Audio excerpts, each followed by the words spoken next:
Hello बच्चों, hello दोस्तों, how are you? My name is Anil Sharma and I welcome you all to my YouTube channel. So बच्चों, आज हम क्या करने वाले हैं? आज हम बढ़िया सा टॉपिक लेने वाले हैं। क्रिस्टल फील्ड थ्योरी में हमने ऑलरेडी ऑक्टाहेड्रल कॉम्प्लेक्स में डी ऑर्बिटल का स्प्लिटिंग कैसे होता है स्टडी कर लिया है। आज हम करने वाले हैं calculation of crystal field splitting energy. ये वीडियो लेक्चर देखने से पहले बी श्योर आपने मेरा वीडियो लेक्चर नंबर 15 और 16 तो देखा ही होगा। वो दो वीडियो लेक्चर पूरा क्रिस्टल फील्ड थ्योरी को डेडिकेट हुआ था। So if you have not yet watch my video lecture number 15 and 16, बस go through video lecture number 15 and 16। उसके बाद ये देखना तो आपका थोड़ा पॉइंट बहुत आसानी से क्लियर हो जाएगा और थोड़ा पॉइंट जब मैं पढ़ाऊंगा it will get clear easily. Clear? So I, Anil Sharma, welcome you all to my YouTube channel. Please, if you have not subscribed my channel, तो भैया जल्दी से सब्सक्राइब करो। वेट किसके कर रहे हो?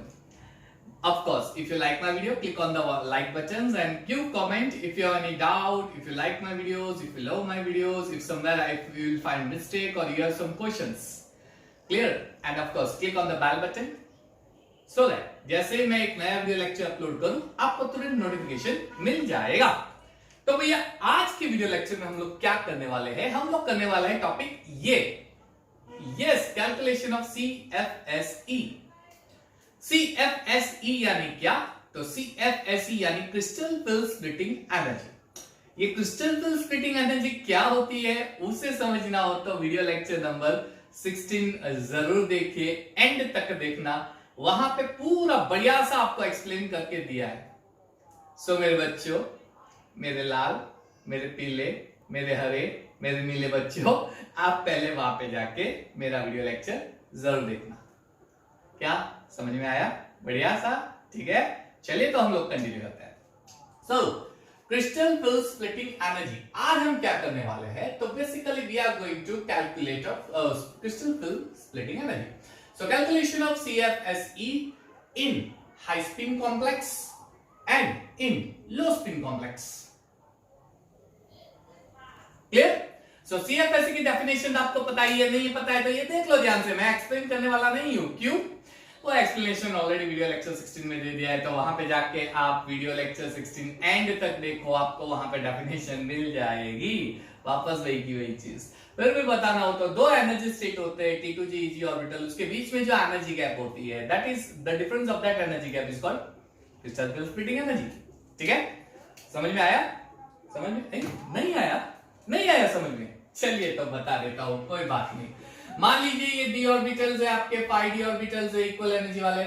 जब मैं इसको इसके सराउंडिंग लिगैंड अप्रोच करूंगा, क्रिस्टल फील्ड क्रिएट करूंगा, तब क्या होगा? तो इसकी एवरेज एनर्जी बढ़ जाएगी। उसकी एवरेज एनर्जी जैसे बढ़ती है तुरंत उसके ऑर्बिटल स्प्लिट हो जाते हैं। स्प्लिट होने के बाद ऊपर आ जाएंगे दो ऑर्बिटल जिसे हम बोलते हैं T2G orbital, sorry EG orbital, और नीचे आ जाते हैं तीन ऑर्बिटल जिसे हम बोलते हैं T2G ऑर्बिटल्स। तो D के तीन ऑर्बिटल नीचे आ जाते हैं T2G ऑर्बिटल, D के तीन ऑर्बिटल ऊपर चले जाते हैं EG ऑर्बिटल्स। क्लियर? ये जो दोनों के बीच का एनर्जी गैप है, इस एनर्जी गैप को हम बोलते हैं crystal field splitting energy, indicated by delta zero. Zero यानी ऑक्टाहेड्रल का सिंबल। काफी आसान है, ठीक है। तो अब क्वेश्चन ये आता है कि ये कैलकुलेट कैसे करें? एनर्जी गैप मुझे कैसे कैलकुलेट करनी है? How can I find the value of CFSE? Let's begin. सबसे पहले हम लोग बात करेंगे हाई स्पिन कॉम्प्लेक्स की।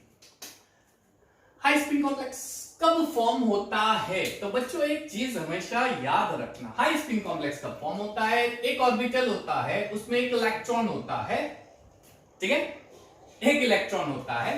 अब जब वो इलेक्ट्रॉन पेयर होगा तो उस पेयरिंग करने के वक्त वो कुछ एनर्जी का यूज करेगा जिसे हम बोलते हैं पेयरिंग एनर्जी। पेयरिंग एनर्जी, जब वो इलेक्ट्रॉन पेयर करेगा तब वो कुछ एनर्जी यूज करेगा जिसे हम बोलते हैं पेयरिंग एनर्जी। और ये जो डेल्टा जी CFSE की जो energy crystal field splitting energy, उसको हम डेल्टा जी बोलते हैं, एनर्जी है। अगर डेल्टा जी जीरो और P उसमें पेयरिंग एनर्जी ग्रेटर हो गई, अगर ये लेस है और पेयरिंग एनर्जी ग्रेटर हो गई तो वो हो जाएगा high spin complex. Clear? High spin complex. और अगर पेयरिंग एनर्जी जो है वो लेस हो गई, इससे लेस हो गई, तो वो हो जाएगा लो स्पिन कॉम्प्लेक्स। लो स्पिन कॉम्प्लेक्स। भैया समझ में नहीं आया सर, आप जो बोल रहे हैं बिल्कुल समझ में नहीं आया, सारा ऊपर से गया, समझाओ ना सर, ये हाई स्पिन और ये लो स्पिन कैसे होते हैं। आइए तो समझ लेते हैं समझ लेते हैं ये कैसे होता है। हाई स्पिन कॉम्प्लेक्स, लो spin complex, pairing energy delta zero, ये कैसे होता है, जस्ट अंडरस्टैंड इट केयरफुली, ध्यान से देखना। सो मेरे प्यारे बच्चों ध्यान से देखो, ये डेल्टा जीरो है, डेल्टा जीरो यानी crystal field splitting energy, clear, यानी ईजी ऑर्बिटल और T2G ऑर्बिटल के बीच का energy gap, that is your delta zero. और ये जो एनर्जी गैप है, डिफरेंस ऑफ एनर्जी गैप है, एनर्जी गैप है, जिसे हम क्रिस्टल फिल्ड स्प्लिटिंग एनर्जी बोलते हैं, डेल्टा जीरो इसका सिंबल है। इसको हम कंपेयर करते हैं पैरिंग एनर्जी। मुझे इलेक्ट्रॉन पैर करने के लिए कुछ एनर्जी चाहिए, यहाँ पे कुछ एनर्जी यूज हो जाएगी पैर करने के लिए, सॉरी कुछ एनर्जी यूज हो जाएगी, पी पैरिंग एनर्जी। अब या तो ये एनर्जी ग्रेटर होगी या फिर ये एनर्जी ग्रेटर होगी। अब क्वेश्चन ये है कि पता कैसे चलेगा, पता कैसे चलेगा, पता चलेगा इस गैप पे से। गैप जितना T2G और EG का गैप ज्यादा होगा, जितना T2G और EG का गैप ज्यादा होगा, जितना जितना गैप ज्यादा हो गया, जितना गैप ज्यादा हो गया, गैप ज्यादा हो गया, तो उस गैप ज्यादा होने की वजह से एनर्जी गैप बढ़ गया। एनर्जी गैप बढ़ गया यानी ये डिफरेंस बढ़ गया, डिफरेंस बढ़ गया यानी डेल्टा जीरो की वैल्यू P से ज्यादा हो गई, P से ज्यादा हो गई। और अगर ये एनर्जी गैप कम है यानी खत्म, यहां पे खत्म, यहां पे गैप एनर्जी गैप बहुत ही कम है, बहुत ही कम है। तो अगर ये डेल्टा जीरो की वैल्यू कम है यानी उसके ज्यादा पैरिंग एनर्जी, तो delta zero less than P, यानी दो चीजें हो सकती है, या तो pairing energy crystal field splitting energy से ज्यादा हो सकती है, या पैरिंग एनर्जी इससे कम होती है। तो आइए बच्चों हम लोग करते हैं इसके बारे में थोड़ा टॉक। क्वेश्चन ये आता है कि ये एनर्जी गैप कब बड़ा होता है और ये एनर्जी गैप कब छोटा होता है। तो it depends on the strength of ligand, वो लिगैंड की स्ट्रेंथ पे डिपेंडेंट है। तो अब ध्यान से देखना बच्चों, लिगैंड में दो कैटेगरी होती है, वीक फील्ड लिगैंड यानी वीकर लिगैंड और स्ट्रॉन्ग फील्ड लिगैंड यानी स्ट्रॉन्गर। पहले हम बात करते हैं वीक फील्ड लिगैंड। डायग्रामेटिकली आपको पता ही है, ध्यान से समझना, डायग्रामेटिकली आपको पता ही है, ठीक है। ये है ऑक्टाहेड्रल का डायग्राम। अगर लिगैंड यहां पे अप्रोच हो रहे हैं तो इसका मतलब ये हो गया कि लिगैंड और ईजी, ये सारे कौन से ऑर्बिटल है, ये ईजी ऑर्बिटल्स है, ये सारे ईजी ऑर्बिटल्स है, ये सारे ईजी ऑर्बिटल्स है, और लिगैंड सीधे ईजी ऑर्बिटल्स को ही अप्रोच कर रहे हैं, यानी उसकी एनर्जी बढ़ जाएगी, ठीक है। लेकिन मान लीजिए ये लिगैंड वीक लिगैंड है, तो वीक लिगैंड होने की वजह से ये वीक फील्ड क्रिएट करेगा, उस लिगैंड के आसपास वीक फील्ड क्रिएट करेगा, और ये वीक फील्ड जितना होगा उतना इलेक्ट्रॉन पे रिपल्शन जो है वो बहुत ही लेस होगा, less repulsion force, less repulsion force, समझना ध्यान से। यानी अगर ये वीक फील्ड लिगैंड है तो वीक फील्ड लिगैंड की वजह से डी ऑर्बिटल के इलेक्ट्रॉन और लिगैंड के बीच का रिपल्शन कम होता है। रिपल्शन कम होने की वजह से ईजी ऑर्बिटल की एनर्जी बढ़ेगी तो सही, लेकिन वो एनर्जी बहुत ही कम बढ़ेगी, यानी T2G और EG के बीच का एनर्जी गैप बहुत ही कम हो जाएगा। समझ में आ रहा है, क्लियर, एकदम इमेजिनेशन करो, फाइन, समझो समझो वापस, मैंने क्या बोला, ये वीक फील्ड लिगैंड है, इसके सराउंडिंग वीक फील्ड है, ये वीक फील्ड है, ये वीक फील्ड है, यानी रिपल्शन कम हो जाएगा। रिपल्शन कम हो गया किसके साथ, ईजी ऑर्बिटल के साथ, क्योंकि वो सीधा ईजी ऑर्बिटल को अप्रोच कर रहा है। तो अगर ये रिपल्शन कम हो गया तो इसका मतलब स्प्लिटिंग बहुत ही कम होगा, रिपल्शन कम होने की वजह से स्प्लिटिंग कम होगा, यानी एनर्जी गैप हो जाएगा कम, एनर्जी गैप हो जाएगा कम, एनर्जी गैप हो जाएगा कम।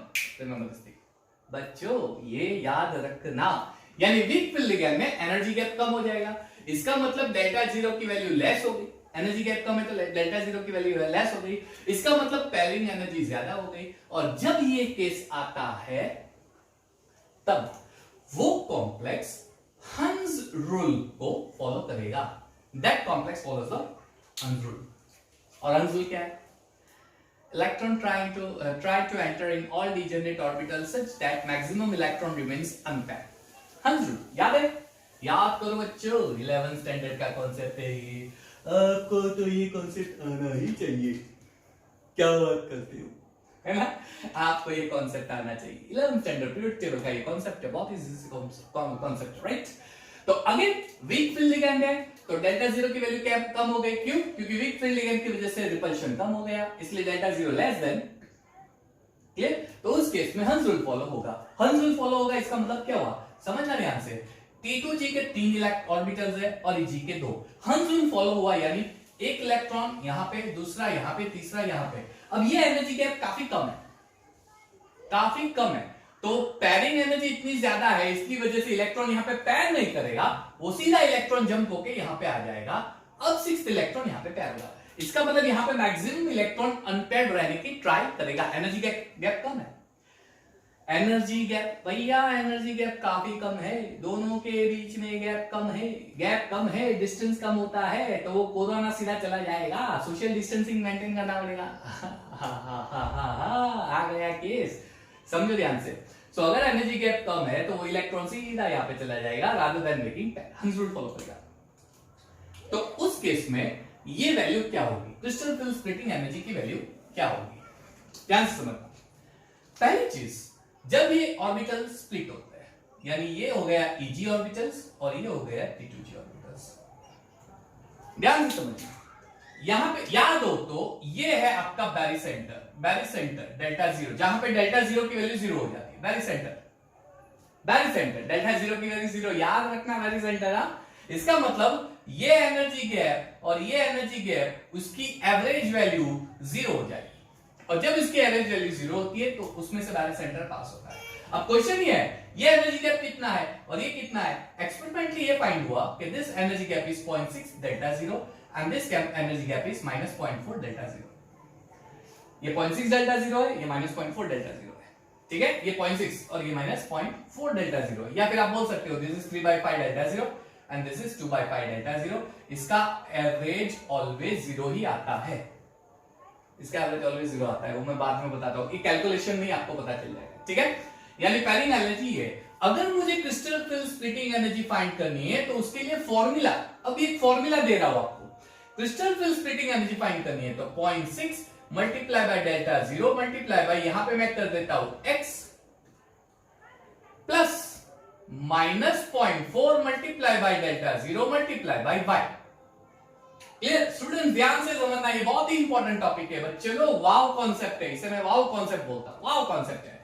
0.6 इंटू डेल्टा जीरो, ये है एनर्जी कितनी बड़ी Eg ऑर्बिटल में, माइनस 0.4 इंटू डेल्टा जीरो, ये एनर्जी कितनी कम हुई, बैरी सेंटर का नीचे का पार्ट, ये ऊपर का, और ये x इंडिकेट कर रहा है number of electrons in Eg orbital. Eg orbital में टोटल इलेक्ट्रॉन्स कितने हैं, और y इंडिकेट कर रहा है number of electrons in T2G orbital. T2G orbital में नंबर ऑफ इलेक्ट्रॉन्स कितने हैं, यानी यहां पे मैं फॉर्मूला डाल देता हूं, CFSE is equal to 0.6 multiplied by delta 0 multiplied by x plus minus 0.4 multiplied by delta 0 plus into y, और xy क्या हो जाएंगे, number of electrons, number of electrons in Eg। अच्छा एक काम करते हैं, इससे बेटर, ये कंफ्यूजन होता है, इससे बेटर ये n Eg plus minus 0.4 into delta zero into and T2G, number of electron in Eg orbital, number of electron in T2G orbitals. ठीक है बच्चों, आसान है बहुत ही, ध्यान देना, ध्यान से देख के पढ़ोगे ना तो ये काफी अच्छा कॉन्सेप्ट है, बहुत ही वाव कॉन्सेप्ट है।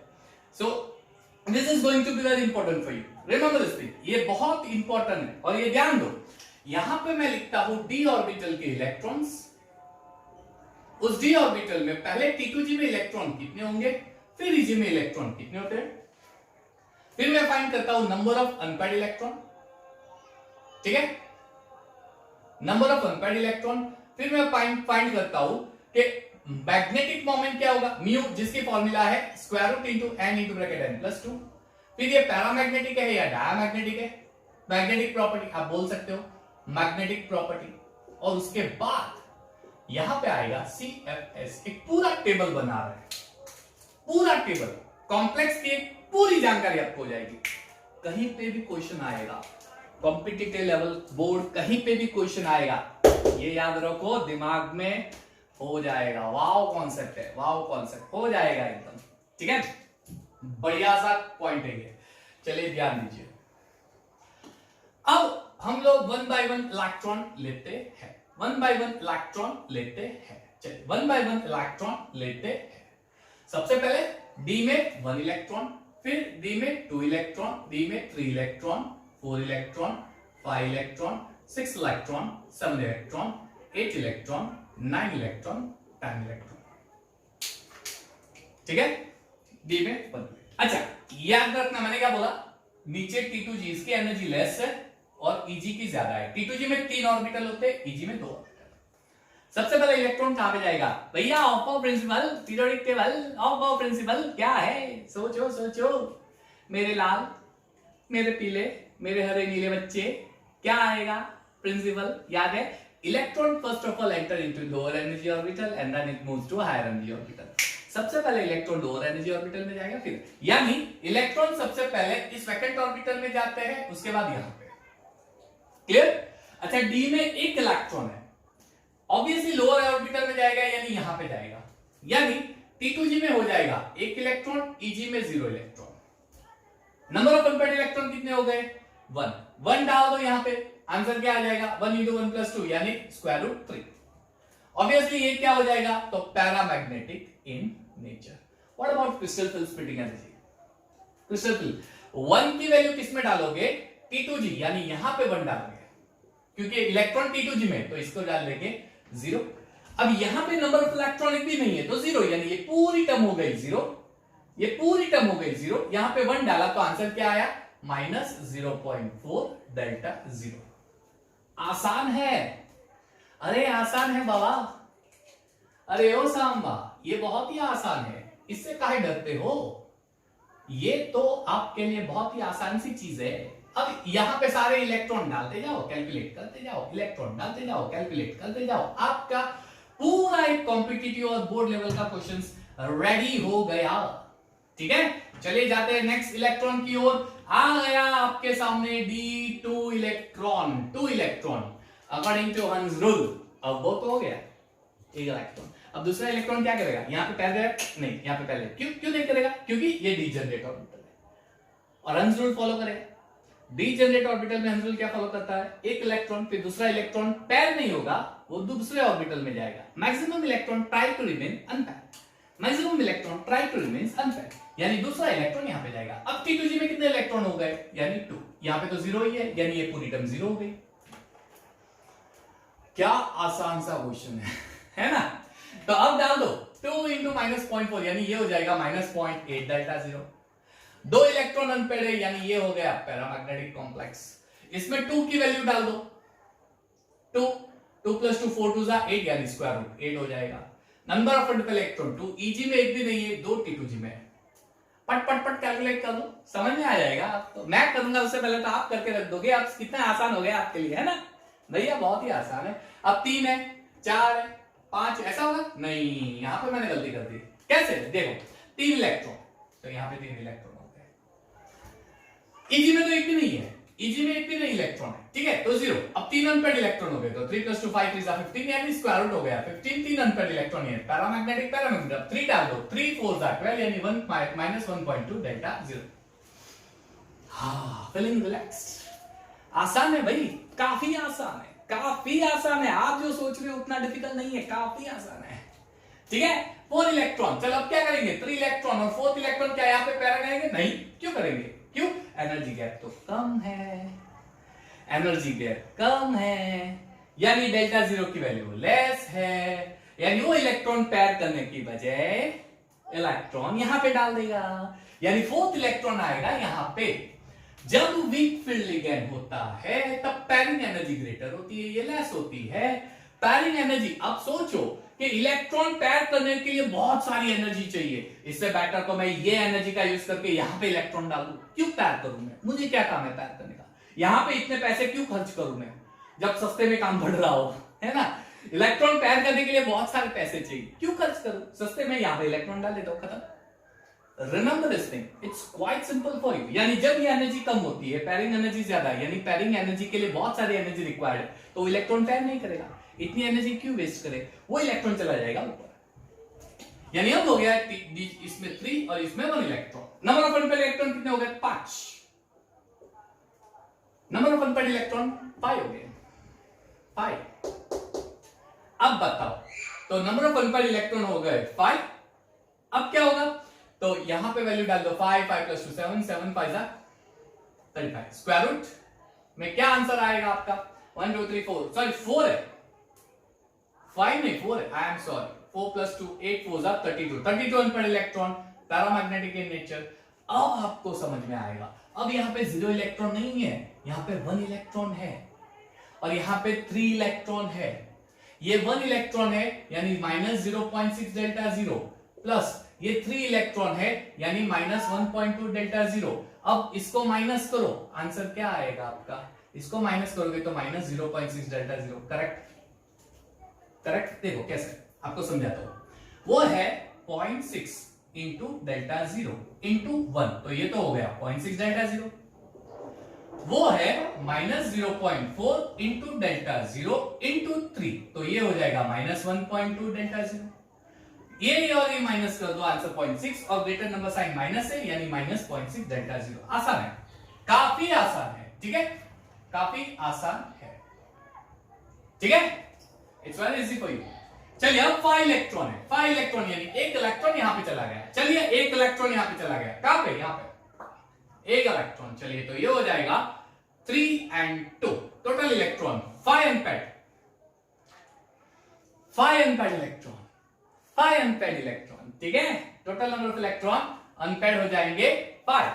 चलिए 5 अनपेयर्ड इलेक्ट्रॉन यानी डेल्टा 0 की वैल्यू क्या हो जाएगी, सॉरी म्यू मैग्नेटिक मोमेंट की वैल्यू क्या हो जाएगी, फाइंड करो। चलिए magnetic moment, sir magnetic moment क्या होगा हमें बताओ, तो आप ढूंढो ना। चलो ये 5, ठीक है, 5 + 2 7 5 35, स्क्वायर रूट आ जाएगा 35, पैरामैग्नेटिक नेचर। अब इसका आंसर क्या होगा, फाइंड करो। यहां पे 2 इलेक्ट्रॉन है यानी 1.2, ये हो जाएगा आपका 1.2 डेल्टा 0 और वो -1.2 डेल्टा 0 यानी 0। ये इंटरेस्टिंग केस आ गया, इसका आंसर 0, ये इंटरेस्टिंग केस आ गया। अब आपको पता चलेगा कि जब d5 आता है, यहां से याद रखो ये कॉम्पिटिटिव क्वेश्चन आ सकता है। यहां पे मैं स्टार्ट कर देता हूं, ये बहुत ही इंपॉर्टेंट चीज है, बहुत ही इंपॉर्टेंट चीज है। ये वाव वाला पार्ट है, वाव वाला पार्ट, वाव कॉन्सेप्ट, वाव कॉन्सेप्ट वाला पार्ट है। d5 आता है तब CFSE की वैल्यू क्या हो जाएगी, 0। CFSE की वैल्यू यानी 0, यानी जितना ऊपर जाएगा उतना ही नीचे जाएगा।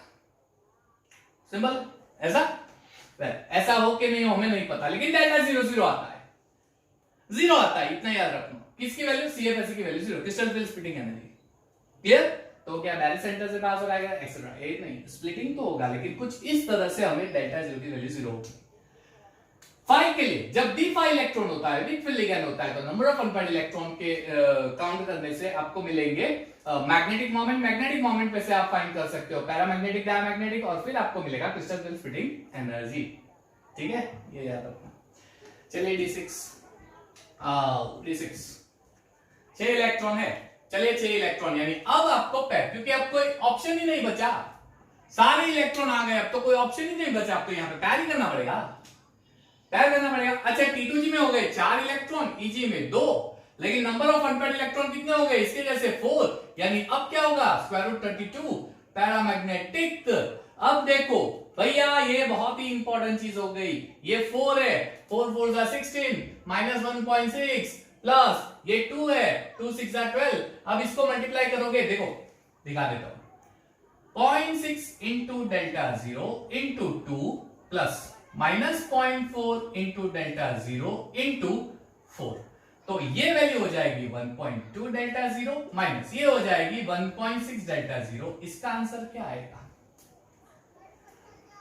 क्या आएगा, 4 इलेक्ट्रॉन है भाई, यहाँ पे number of electrons in T2G 4 है, 4 4 जा 16, 1.6 आंसर आप फाइंड कर सकते हो, -0.4 डेल्टा 0 है ना, -0.4 डेल्टा 0। समझ में आ रहा है ना बच्चों, काफी आसान है। डी बस ऐसे डाल के कैलकुलेट करते जाओ, डालते जाओ, कैलकुलेट करते जाओ, डालते जाओ। अब यहाँ पे डाल दो 1, तो अच्छा सीधा लिख देता हूं, अब तो आपको आता ही होगा। 5 and 2 नंबर ऑफ इलेक्ट्रॉन कितने हो गए, 3, इसके जैसे स्क्वायर रूट 15, ये हो जाएगा पैरामैग्नेटिक, आंसर आएगा -0.8 डेल्टा 0। करना तो कल आपको पता चल जाएगा। सी ये है नंबर ऑफ अनपेयर्ड इलेक्ट्रॉन 3, यहाँ पे 3 डाल दो, यहाँ पे -1.6 की जगह पे क्या आ गया 1.2। चलो सॉरी T2G में 1 अनपेयर्ड इलेक्ट्रॉन है। अब ध्यान से देखो, यहाँ पे 2 है यानी 1.2 डेल्टा जीरो। क्लियर? और इसमें 5 एम्पेयर इलेक्ट्रॉन है, 5 एम्पेयर इलेक्ट्रॉन यानी 2 डेल्टा जीरो। तो इसका आंसर क्या आ जाएगा? -0.8। देखो ध्यान से, आ गया आंसर, करेक्ट है, it's very correct answer. Similarly अब 8 इलेक्ट्रॉन है, तो यहां पे इलेक्ट्रॉन सारे पैर कर दो। टोटल नंबर ऑफ इलेक्ट्रॉन यहाँ पे 6, यहाँ पे 2, यहाँ पे 7, यहाँ पे 2, यहाँ पे 8, यहाँ पे 2, ऐसा हो जाएगा। नंबर ऑफ इलेक्ट्रॉन कम होते जाएंगे, 3, 2, 1, एक भी नहीं, 0।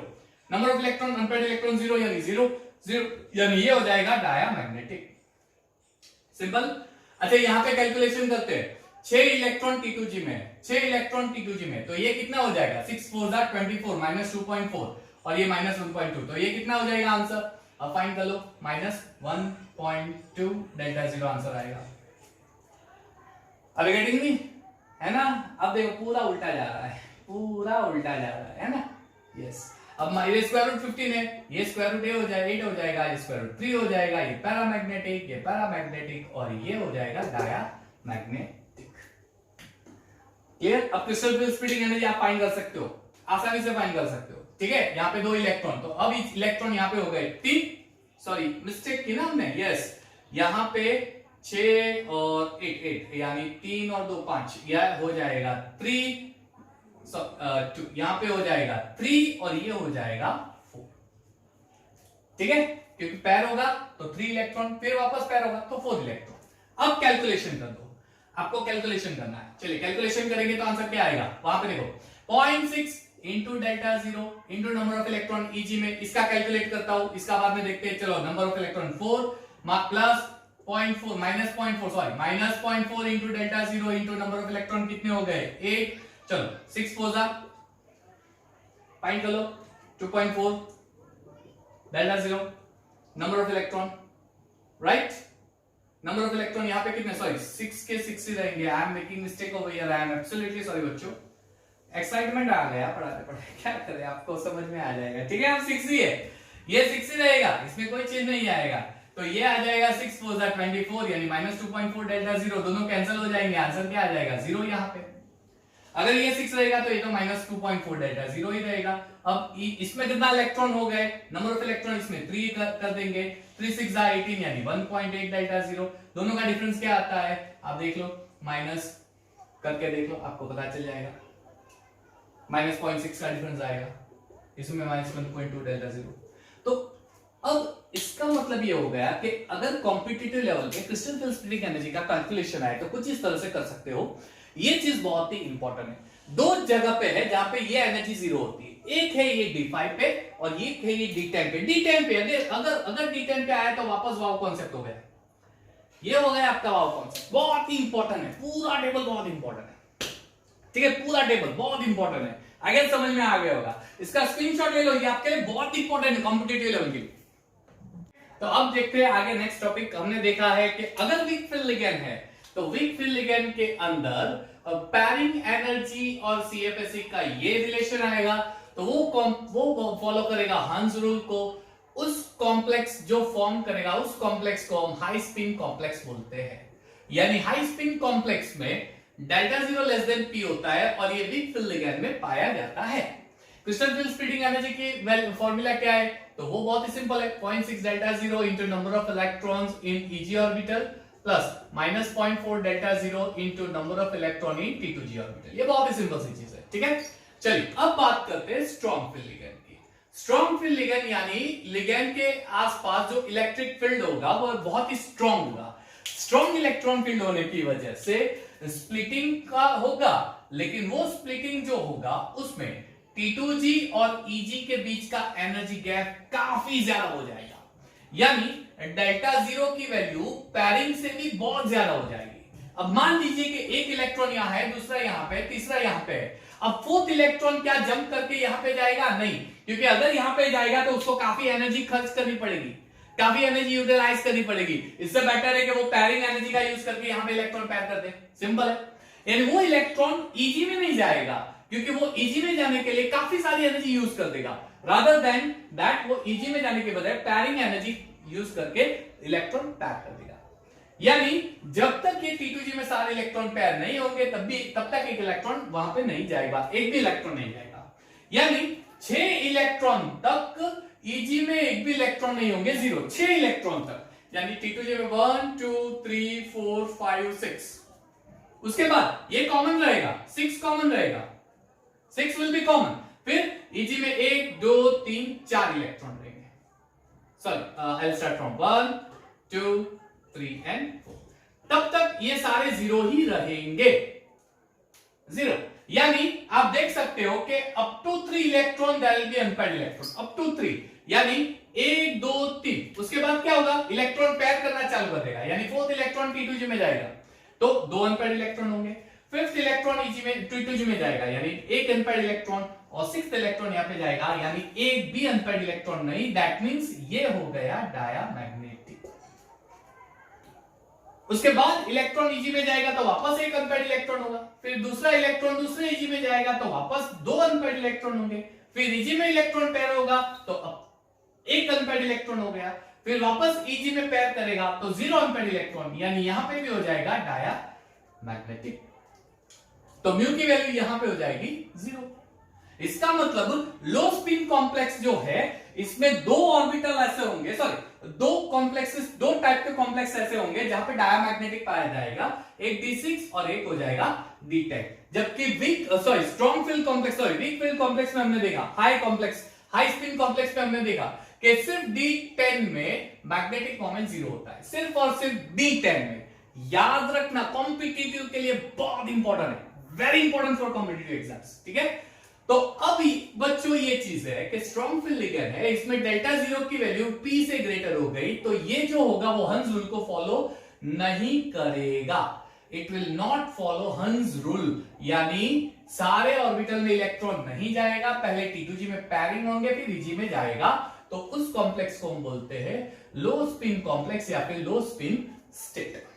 अब आप फाइंड कर सकते हो, ये सिर्फ 2 डायामैग्नेटिक, यानी ये सारे हो गए आपके पैरामैग्नेटिक, ये सारे हो गए आपके sorry I light over here, I am absolutely sorry, ये सारे हो गए पैरामैग्नेटिक, ठीक है।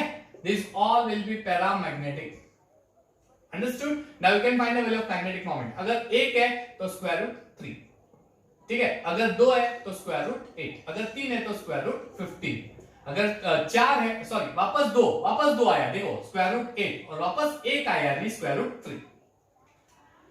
याद रखते हैं ये चीजें, ठीक है। लो स्पिन कॉम्प्लेक्स हंस रूल फॉलो नहीं करेगा, डेल्टा 0 ग्रेटर देन P, इसलिए पैरिंग करेगा, डेल्टा 0 की वैल्यू ओबे नहीं करेगा।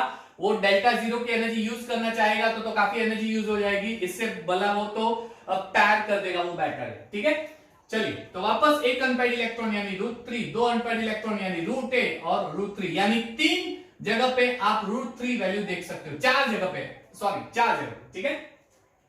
अब फाइंड कर दो भैया डेल्टा 0 अब तो फाइंड करो, काफी इजी है। ये सारे में 0, यानी ये तो काउंट करना ही नहीं है, 6 इलेक्ट्रॉन तक तो ये काउंट करना ही नहीं है, ये तो सारे 0 हो गए, सारे 0 हो गए भैया, काफी आसान हो गया। वो 1 डालेंगे तो -0.4 डेल्टा 0, 2 डालेंगे तो -8 डेल्टा 0.8 डेल्टा 0, 3 डालेंगे तो -1.2 डेल्टा 0, 4 डालेंगे तो -1.6 डेल्टा 0, 5 डालेंगे तो -2.0 डेल्टा 0, 6 डालेंगे तो -2.4 डेल्टा 0।